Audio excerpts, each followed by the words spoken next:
ఎందుకంటే నాకు సినిమాని మీరు చూడండి అని చెప్పడం నాకు చాలా సిగ్గుగా ఉంటుంది, ఇబ్బందిగా ఉంటుంది. అలాగే మిమ్మల్ని ఓటు వేయండి అని అడగడానికి ఎంత ఇబ్బంది పడుతానో అలాగే నా సినిమా చూడడానికి చెప్పడానికి కూడా చాలా ఇబ్బంది.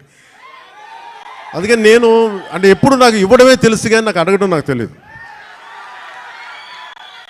ఒక డోలీలకి వెళ్ళే గ్రామాలకి రోడ్లు వాళ్ళు అడగకుండా నేను వేయించగలను.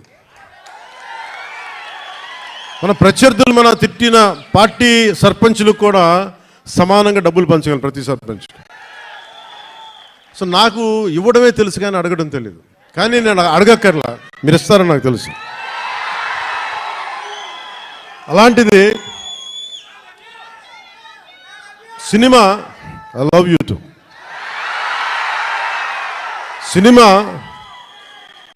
సినిమా ఎంత బలమైందంటే అంటే నేను మీతోటి ఎందుకు పంచుకుంటున్నానంటే ఇది సార్ మీరంతా కాళ్ళు నింపలేసి కొంచెం ఎక్కువసేపు మాట్లాడతాను మా వాళ్ళతో.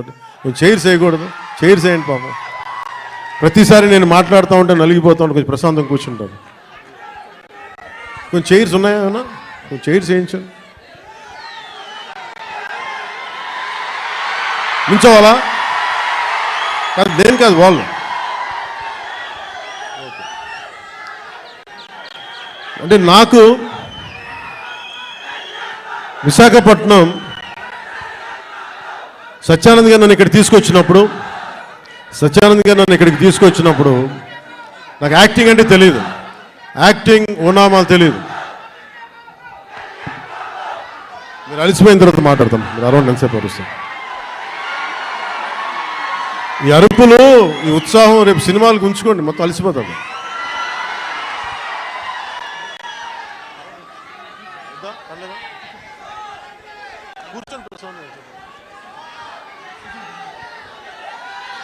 నేను మీతోటి నా అనుభవాలు పంచుకుంటాను.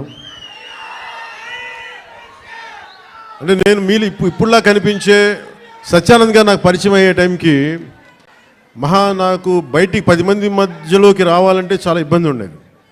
రూమ్లోంచి బయటికి రావాలంటే సిగ్గుపడిపోయాడు, ధైర్యం ఉండేది కాదు.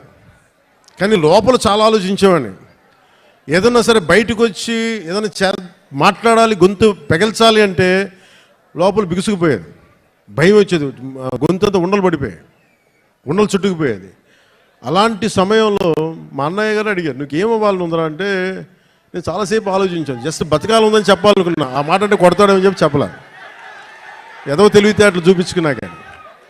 కానీ నాకు లోపల ఏముండిందంటే నాకు ఏ కోరికలు లేవు. నాకు చిన్నప్పటి నుంచి నాకు పెద్ద ఏం కోరికలు లేవు.